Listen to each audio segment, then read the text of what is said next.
Hello, everyone. Thanks for coming to this webinar organized by IUB Labs. Um, I'm ready to start. Uh, I hope you enjoyed this. So, okay. So this webinar is about the Powpeg.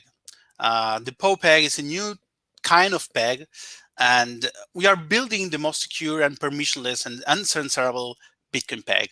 And when I say we are building, is because even if we have done the most important step, which is switching to this new idea of a Powpeg, there are a lot of interesting things that we will do in the following 2 months to improve it. So I will have the opportunity to talk about the past, the present, and the future. For those who don't know me, I'm Sergio Lerner. I'm Chief Scientist at IOB Labs. So in this talk, we will talk about the following things. We will talk about the evolution of two-way pegs, a little bit about the past, the history of two-way pegs, the Powpeg design and architecture, and then we will go deeper into the peg-in and peg-out protocols, and we will analyze the property of censorship resistance that the Powpeg provides, which I think it's very distinctive from other systems. And we will explore how the system can evolve to switch the Pegnatories, which are the members of the Powpeg. We will present a new system that it's going to be ready for use from the Iris hard fork. That's about March, I suppose. And I will show you the roadmap and the very, I would say, interesting and improvements that the community is planning for the next year. So first of all, this has been a really interesting collaborative effort from the technical perspective. I have to thank the Federation team, the HSM team, the CoinSpec security auditors, the HSM manufacturer, the research and innovation team where I work, and some other key members of the community, and that we have all collaborated to make this a reality from just an idea a year ago. So thanks for everyone that was involved in this huge technical effort. So what is this evolution of two-way pegs? So the idea of the two-way peg is kind of old. You can find the roots of this idea in Bitcoin Talks chats around 2011, probably, when the term sidechain was coined. But the first actual proposal for a two-way peg system, a bridge between a main chain and a sidechain, was proposed by Blockstream in 2014. And this proposal brings the idea of a two-way SPV proof of work consensus validation. So in this idea, we have two blockchains that each one understands the consensus of the other. And this is because both blockchains are secure by proof of work. And the sidechain is secure by merge mining proof of work in a very similar way that RSK does today. So this had huge potential, but the same authors found a flaw in the idea. And the flaw was that if these if the sidechain miners had very low engagement of merge mining, and then the Bitcoin miners, or a high portion of the Bitcoin miners, could censor or could present an SPV proof, an invalid SPV proof, and manage to steal the funds. So what they realized is that at the end of the day, it required the consensus of all Bitcoin miners to make the system secure. And I think that's why the system evolved into what was called a hash rate escrow, or a drive chain, in 2015. And the idea of the drive chain is that if you are going to rely on the Bitcoin miners to secure the sidechain, then why not give them this responsibility and make them, let's say, vote over a long period of time of what is the consensus changes that are happening, the consensus, the peg outs that are happening on the sidechain.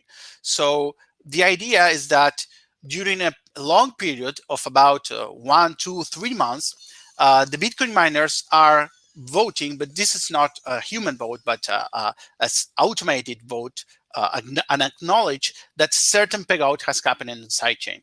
And why does this system requires 3 months for a peg out? Because the idea behind it is that if Bitcoin miners are going to become malicious, if the majority of Bitcoin miners become malicious, then the community has to have enough time to react to this and eventually perform a hard fork to neutralize this threat. And this is a very, I would say, strong assumption that this is going to happen and the community is going to coordinate actions to prevent this. So I think that's why the idea of a pure drive chain, it has not taken enough impulse.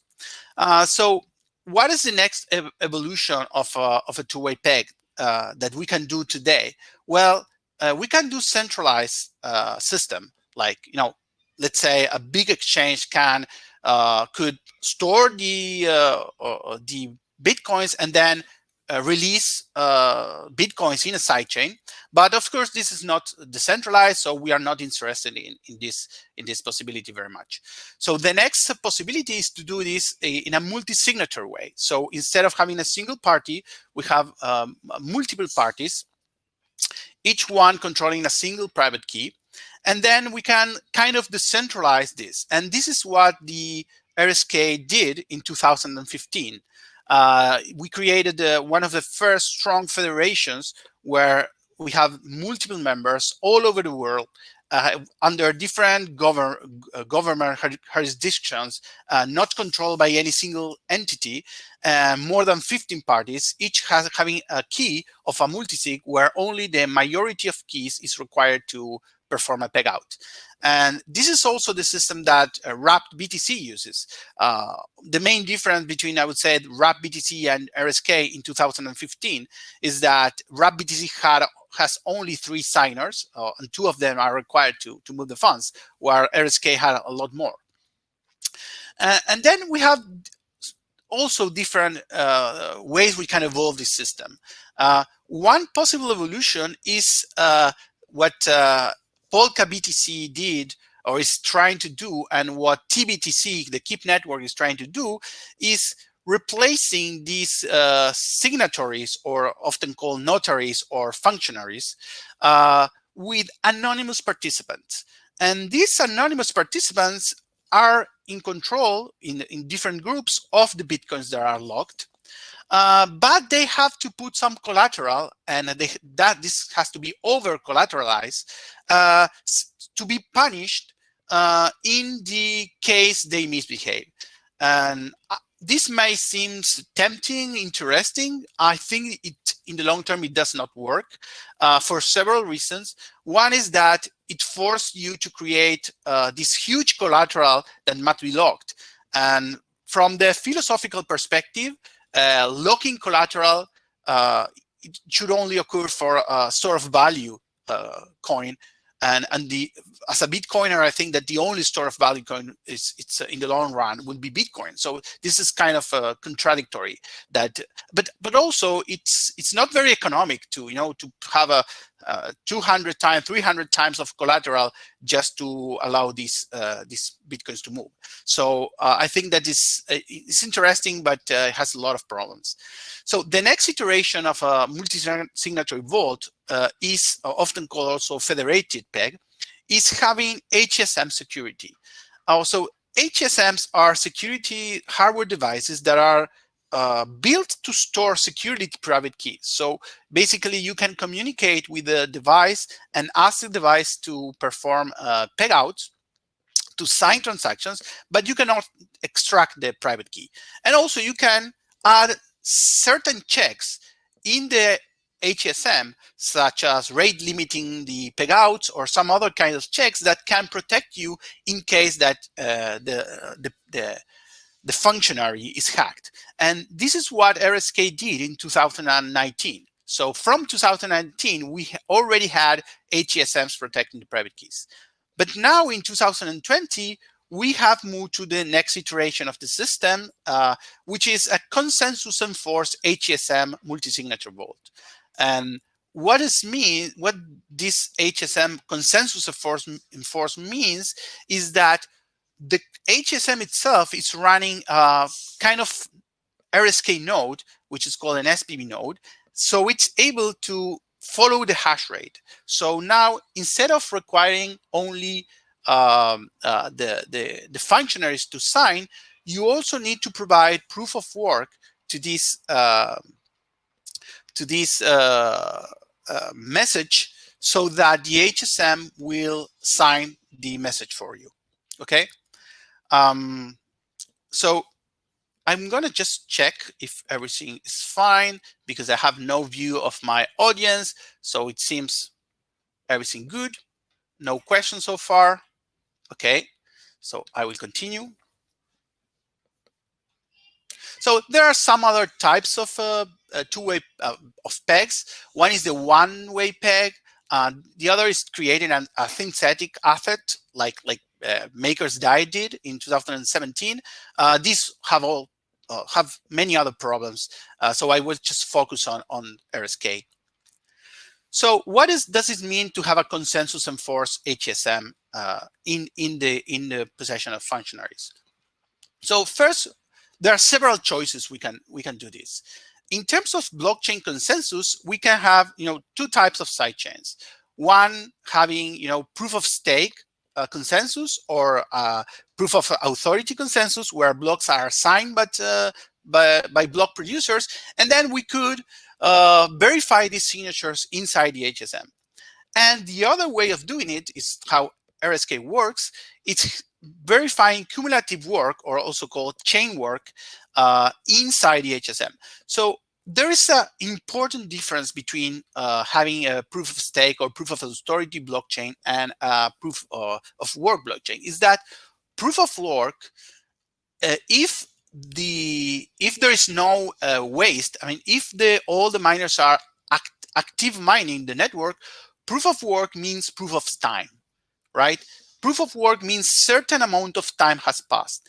And this means that certain actions, like commanding a peg out, can only occur if certain amount of real time has passed. And you can think about this as a safe deposit vault in a bank, where there is a time lock and you can only open it with 24 hours in advance. So the idea is that you program the lock to open, but you are forced to wait 25 hours. And that can only be achieved with proof of work.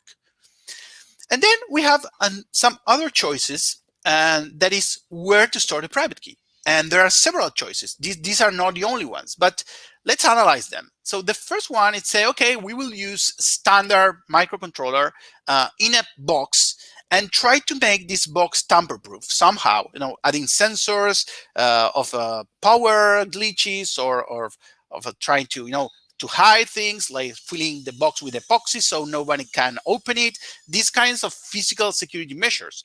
And I think I have not enough information, but I think that Liquid Network uses this type of security, like it's a tamper-proof box. And in the midterm, these systems are generally, with enough resources, can be broken because physical security has thousands of years of history of security breaches attempts. Like, the next thing you can do is embed this private key in a security environment inside a standard microprocessor. And this is what Apple does with the secure enclave, or ARM with the trust zone, or Intel with SGX technology.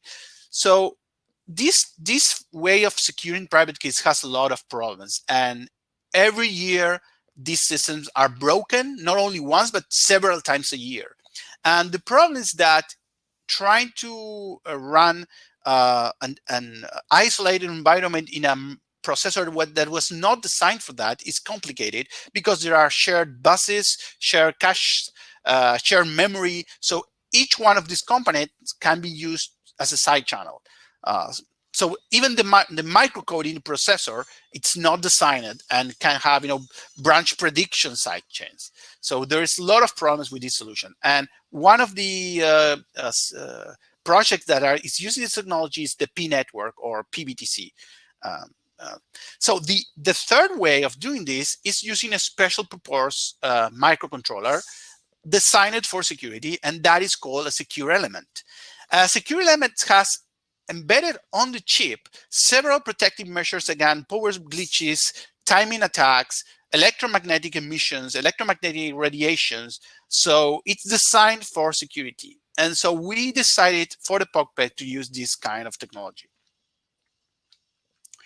So what are the Powpeg main properties? So I will explain more in detail how these properties are achieved. But essentially, it is proof of work secured.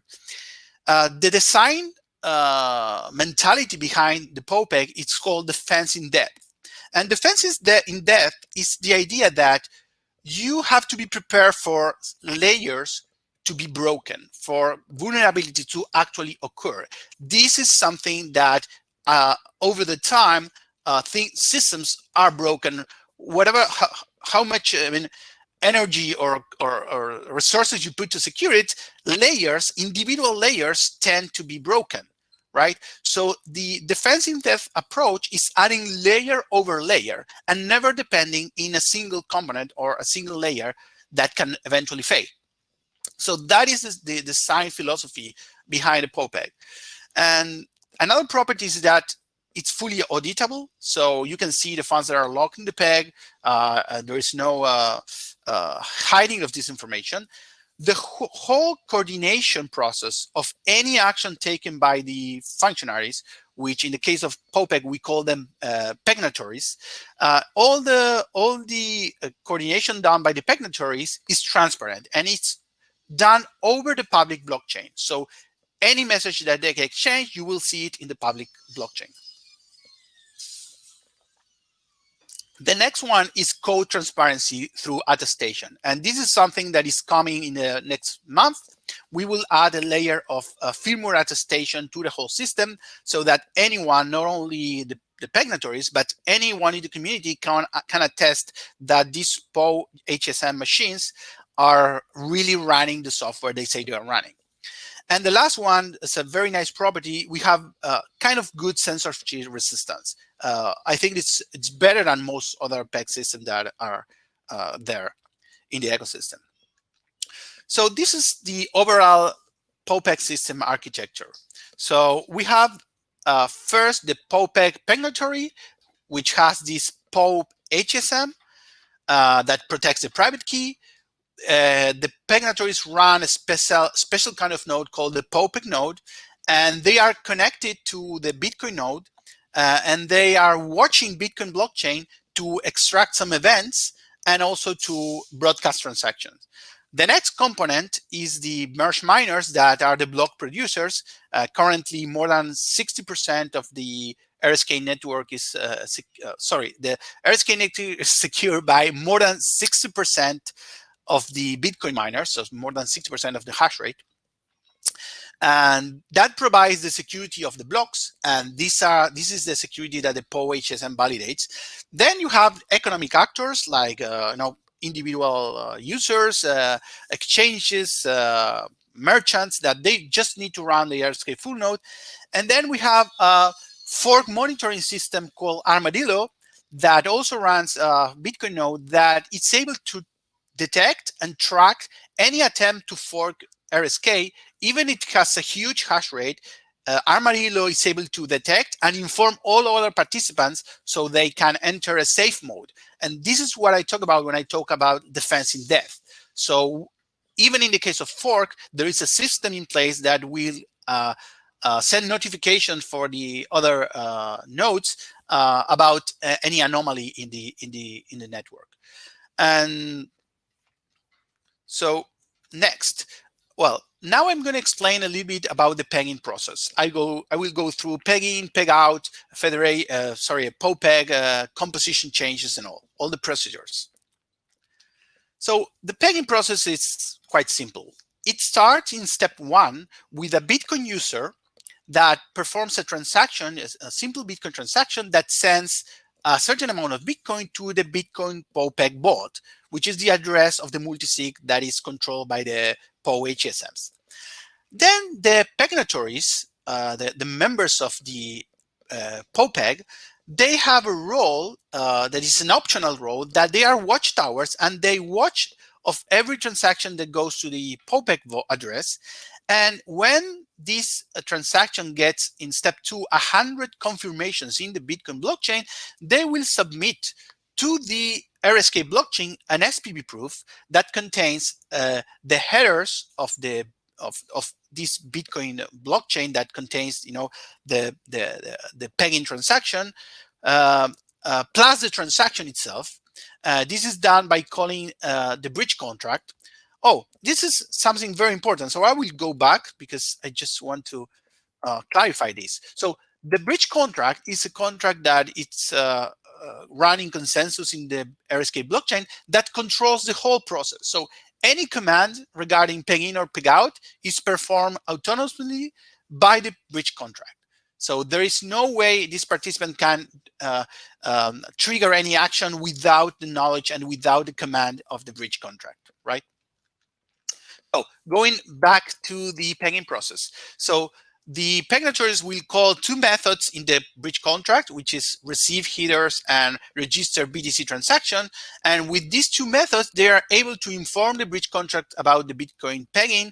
And the bridge contract in step 4 will validate all this information. And if it is correct, in step 5, it will release Bitcoins on the RSK network. And it's as simple as that, right? There is some subtitles that I've not mentioned, is that the same user in the Bitcoin network must be the receiver of the funds in the RSK network with this system. So the system makes sure that the same private key that is controlling the Bitcoin address of the first input of the Bitcoin transaction is the same user that is controlling, an RSK address in the RSK network. So the same private key is used to derive the Bitcoin address and the RSK address. So this has a lot of reasons, but essentially that's how it works. So what if I want to do a pegging from another type of wallet that cannot, that, for instance, from an exchange, and which the user does not control the first input of the transaction. The transaction could be, it's originated in the exchange and also could be batched with some other user transaction. So how does you do that? You basically need an intermediate system or script or wallet to perform this action. So essentially, in step 1, you send the funds to an intermediate wallet that must manage simple pay to a public key hash address. And then this wallet is the one that sends the funds to the Powpeg address in step 2. Then in step 3, the same process that I talked before, 100 confirmations must be waited. And finally, in step 4, this SPB proof goes to the bridge and the funds are released. So essentially, with this intermediate stage, you can perform a pegging from any type of wallet. So what about pegouts? So the pegout might look a little more complex, but essentially is the same procedure. Now, the only difference is that the POW-HSM is involved. So let's go to the first step. I'm not sure if you see the pointer here, but I will try to use the mouse pointer to point to what I'm talking about. Okay, so in step 1, a user of the RSK blockchain calls this method called release BTC in the bridge contract. And once the user does this request, there is a request for peg out that is stored in the bridge contract. Now, the Pegnatories also perform some optional task, which is calling a method in the bridge contract, which is called update collections. It's a kind of tick, a clock tick that anyone could call, but the Pegnatories does this for free. And this tick method, this update collection method, works for sending notifications to the contract that certain action needs to be taken at certain times. So once this tick comes, the bridge contract will take this request from the queue and will build a Bitcoin transaction, and this is done all by the bridge contract, builds a Bitcoin transaction, choosing the UTXO to consume, choosing the outputs, but this Bitcoin transaction does not have the signature. That it has, the holes for the signatures to be filled, and so it creates an event which is called log release BTC requested, and this is the event that the Pegnatories will then use to trigger the signature. So the next step in step 3 is that 4,000 RSK block confirmations must pass. So nothing can happen for 4,000 blocks, which is about it's more than a day. It's about 30 hours. And once this confirmation of block pass, and this of course this is for security reasons, like 4,000 RSK confirmation is about 200 Bitcoin confirmations. And once this amount of blocks pass, then in step 4, the Pegnatories can take this event, create an SPB proof with all these block header confirmation, and take the hash of these transactions that still does not have signatures, and give all this information to the POW-HSM in step 5. So the POW-HSM performs the same task that is performed by the bridge in the case of peggings. Now it's performed by the POW-HSM in the case of pegouts. Okay, so it will validate the SPB proof, and in the case this proof is correct, it will output a signature, and the Pegnatory will take the signature, put it in a transaction, call a method called add signature in the bridge contract, and once all these transactions with all these signatures are collected, the bridge will emit a new event which is called log release BTC, containing the full transaction, the full Bitcoin transaction with all the signatures embedded in it. So in that point, any user can broadcast the transaction into the Bitcoin network, but of course the Pegnatories do this for free, and they will take this transaction and broadcast it in the Bitcoin network, and that's how this, in step 8, this Bitcoin Powpeg vault releases the funds and goes into the hands of the user, okay? And that's how the payout process works. Now we are going to discuss the properties of censorship resistance of this system. Because any system that relies on a smaller amount of parties, it's prone to censorship. It's prone for these parties, to turn somehow malicious. So even if they cannot steal the funds, they could try to extort, the users, but not running the system, right? The users or some particular user, right? Selective censorship. So let's see what happens in the case of peggings. So everything I talked about, that the role of the Pegnatories forwarding these SPB proofs from the Iris hard fork that it's happening in the next 2 months. This is a process that is open to any user. So any user can submit the SPB proof. So there is no way the Pegnatories can have any censorship on this process, because if the Pegnatories do not do this for free, then the users are able to do this, right? So no censorship possible here. Well, of course, the Bitcoin miners could censor, the RSK miners could censor transactions, but we know that that's possible for any blockchain known today. What about peg-out censorship resistance? Let's suppose that we have any other blockchain that somehow performs peg-out. So in this slide, I rotated the blockchain so they are vertical. If you have any problem with this, rotate your head and you will see the same diagram you've seen before. Now it's rotated.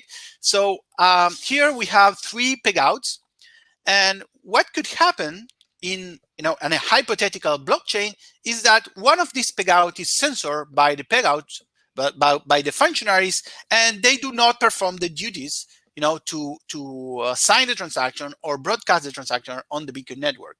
And then you have selective censorship. And selective censorship is very dangerous, because Where you have selective censorship, you can have governments trying to exert power over the functionaries. So we don't want to have this selective censorship.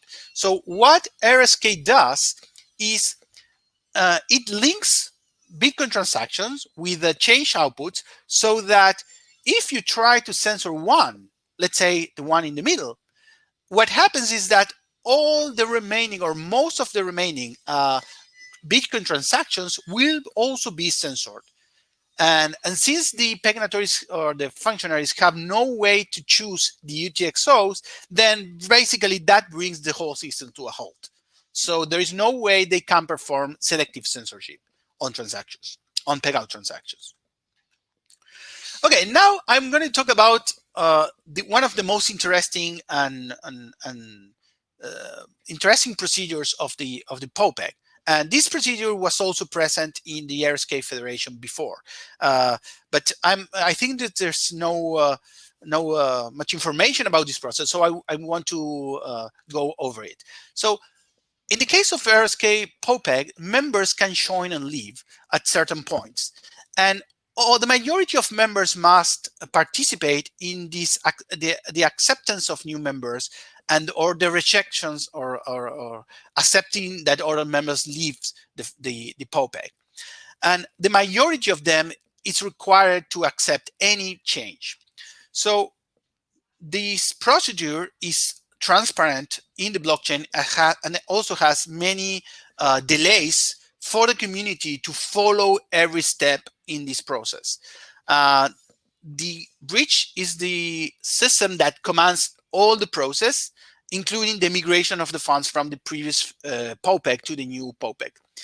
And also there are overlapping windows where both the old Powpeg Pegnatories and the new groups are both able to sign, so that if by any mistake a Bitcoin pegging transaction gets stuck for a number of days, then it still can move from the old group to the new group.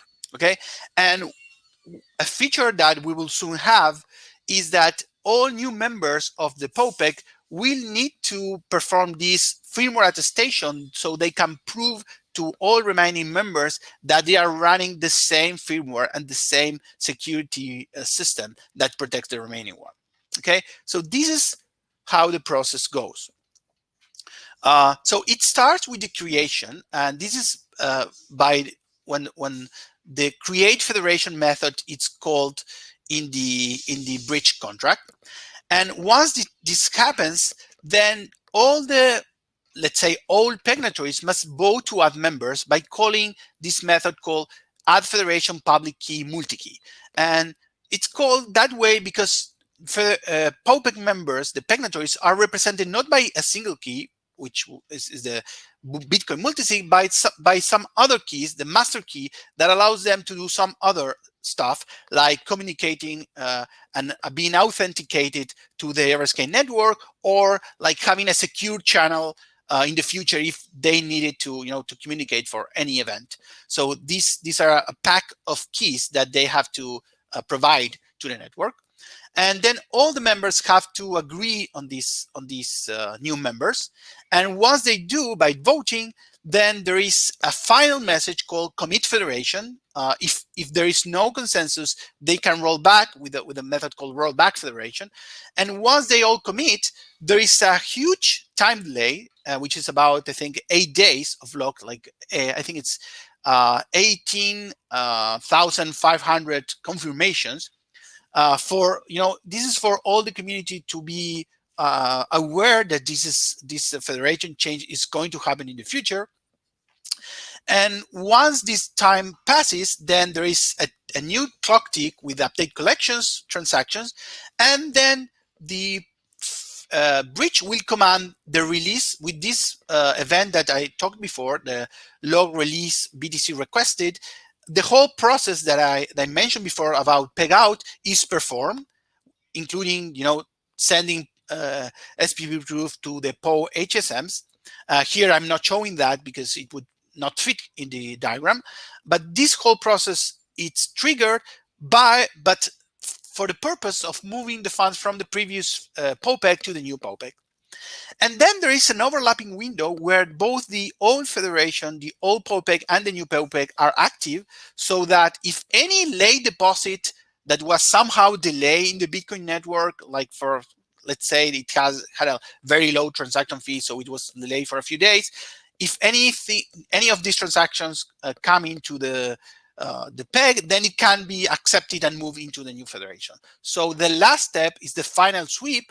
It again commands to move all the remaining funds that could have been pegged in the last 7 days to the new federation, to the new Powpeg, and the old one is deactivated, right? So this is how the process goes. Okay, so I've covered the most important protocols and procedures in the bridge. Now I'm going to talk about what is coming next in the IS hard fork. So one of the downsides of the high security bridge that we built is that it requires 100 Bitcoin confirmations, or the equivalent in cumulative work on the RSK side. So what if I want to move just fast? I want to move Bitcoins really fast, like waiting for one confirmation, one block confirmation.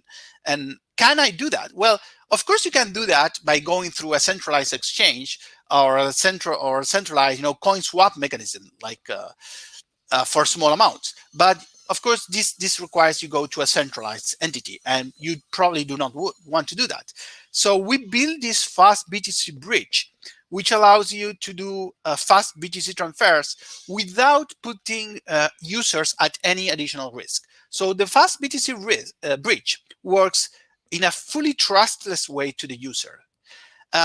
It requires some third parties that are called liquidity providers that they perform advanced payments for the users. So once the user sends the funds to the Powpeg address, this liquidity provider can advance the payment in the RSK network and then be reimbursed by the same funds that the user sent to the bridge. Okay, so it has moderately low fees because the liquidity providers do not need to keep a lock on the funds. And in the worst case for the user, if the liquidity provider halts and is not performing his duties of making this advance payment, then in the worst case, the user sees the transaction go through as normal, waiting 100 blocks. And so the system allows, for any numbers of confirmation from 0 to, this is a private negotiation between the user and a number of liquidity providers that can plug it into this decentralized system. So essentially how it works is that in the first step, you build a new Powpeg address specifically for you that is built from the existing Powpeg address plus a nonce. And these nonce comprise all the contract that you have negotiated with the liquidity provider. So all information about how many blocks the liquidity provider has to wait, and what the amount of funds, and what are the destination of this payment. All this information is hashed into this nonce. And then you create with these two a temporary address, which is still in control of the Powpeg. So there is no way anyone can take control, but it also comprises this additional information. So in the step 2, the user sends the funds to this temporary address, and then the liquidity provider can just wait a number of confirmations that he has negotiated with the user, let's say 2 confirmations, and in the next step, the liquidity provider just performs an advance payment to the user with the same parameters, same arguments that the user has negotiated with the liquidity provider. In the last step, the real transaction that went through the bridge plus the nonce is notified to the bridge, and the bridge that is aware that the liquidity provider has performed this advance payment, instead of giving the funds to the user, it will give the funds to the liquidity provider. Okay, so the whole process is trustless. There is no way the funds get to go to some other place. Okay, but of course this reimbursement to the liquidity provider happens 100 blocks later than the original payment. Okay, so we've seen all the Powpeg does today, and now I'm going to discuss what the Powpeg, what the community, the RSK community, is planning for the next year to improve the Powpeg, because we really think that there's a lot of areas we can still improve. So not to take so much time, I will just pick a few of these possibilities, the one that we are working on, so that you can see what's next. So one of the things that we want to do, and we have the technical means for doing this, is doing periodic public attestation of the Powpeg firmware, so that every day or every week you get an attestation that Powpeg functionaries are there and that they are running the exact copy of the firmware. This also works as a keep alive message, so that you can see that even if there were no peg-in or peg-out transaction, you can see that the Pegnatories are live and that they are providing the, connected to the network. Well, I've already talked about this way of reducing the peg time by using the fast bridge. In terms of improved cost of peg-in and peg-out transactions, particularly peg-out, we are planning to use a batching technique, so that each peg-out is, instead of having each peg-out processed independently, peg-outs are collected, and every a couple of times a day, a single batch transaction is performed in the Bitcoin network, and that brings the fees down. Improving usability of the peg, one of the things that it's already coded and will probably be part of the Iris hard fork in a few months, it's a way to execute contracts directly from the Bitcoin network by adding the call data information inside an op return UTX, op return output inside the same transaction. So this is has a huge potential. You could perform a crowdfund where funds come directly from Bitcoin into RSK, or participate in any other contract without even having to run an RSK node. Okay. And in terms of, I will just mention one of them, one additional one. Let's see. Okay, in terms of the emergency system, this is something that we are very, it's of huge importance. If we are moving into a system that private keys are fully controlled by hardware and firmware, then we have to be protected from any anomaly, like let's say the devices get bricked for some reason. So what we are doing, it's adding a time-locked recovery multisig, time-locked to a very far time in the future, for instance, 1 year in the future. And so it keeps being, postponed 1 year every month or so that if anything happens to the POW HSMs, or there is anything that prevents the Pegnatories from performing their duties, and then we will have the possibility of 1 year later to recover all the funds and distribute them to the rightful owners. And so this is an emergency system. And as a comparison, Liquid blockchain also has an emergency system. In the case of Liquid, this is a very short-term script branch. I think it's 1 month of time locked, and we will do much more delayed recovery of the funds. Okay, so we are getting to the end of this presentation. I just will summarize what we've seen in this presentation. So the Powpeg is the evolution of multi-signature federated pegs.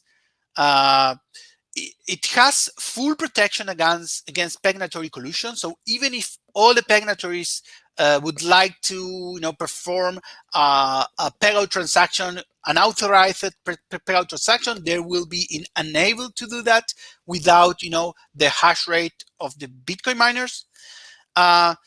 It enables the protection against manufacturer backdoors. I haven't mentioned this in the previous slide, but there is a system for protecting against that. All the processes are transparent and public. We have firmware attestation and auditability of all the funds in the peg. There is a process, an open process for dynamic reconfiguration of the Powpeg. We have these trustless fast peggings and pegouts using this new system that we are that will become part of in the Iris hard fork. And well, we have these many improvements coming. Many members of the RSK community have proposed other alternative proposals for this system through the RSK IP proposal system, and you are encouraged to participate in whatever you want in the improving and securing the Powpeg in the future. So gracias, thank you very much. Now I have some time for questions. I'm going to switch to the chat window. Okay, so I see no questions here. I don't know, is that good or bad? Maybe you understood everything, or maybe you need some time to digest. Okay, so I have some comments here. Amazing, thanks to you all. So I'm just gonna wait here. Oh, there is a question from Sebastian Lerner. What is the benefit of a longer wait period in an emergency? Okay, so every time you set up an emergency waiting period, there is the other side of this is that this could be an attempt by these secondary multisig holders. It sets some incentives for these secondary multisig holders, if they became malicious, to try to block the blockchains, to prevent the blockchain from functioning, like attacking the blockchain, to be able to redeem the funds later. Okay, so we need it. I think that the best way to approach this problem is to have a very long emergency time lock period, so that no way these secondary emergency multisig private key owners have any possibility to, for attack the RSK network somehow and block it for a long time, right? So it's a balance between, the benefits and the potential downside of having this multisig. In the case of Liquid, there was an event where this multisig, backup multisig, was activated without the need to, and that's why we are taking the more conservative approach.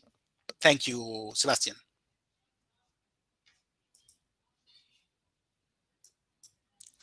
Okay. Okay, so there is a question from Felix, which is, which hash rate do the HSM observe? The RSK merge mining hash rate? Can you explain that again? Yes. In the current system, the HSM they expect two things: a certain amount of block confirmation and a certain amount of cumulative hash rate. And that is a huge amount of cumulative hash rate, and it's related to the hash rate that is provided by the RSK merge mining. But the RSK merge miners have been provided, I mean, the amount of hash rate in the RSK network is currently over, I think it's over I have to check now, but it reaches 70% of the Bitcoin hash rate, and it's growing. So it's some days it's 60, some days 70. So it's growing all the time. So this gets stronger over time. But yes, it's the RSK merge miners that hash rate that it's observed. What is the benefit for the average Bitcoin holder? Okay, that's a good question. So the average Bitcoin holder can take advantage of the decentralized applications that are running on RSK. So I don't know, I think that for there are many applications. You have lending and borrowing, DeFi applications running on RSK, like Sovereign. You have a stable coins that you can log your Bitcoins to create stable the money on chain stable coin, and then be exposed to the to get a profit from this system there are many DeFi applications running in RSK that you could use, or you can use RSK only for financial inclusion, have faster payments. There is the Lumino payment network that runs over RSK where you can have instant payments similar to a Lightning network. So there is a whole world of applications running on RSK that you can use.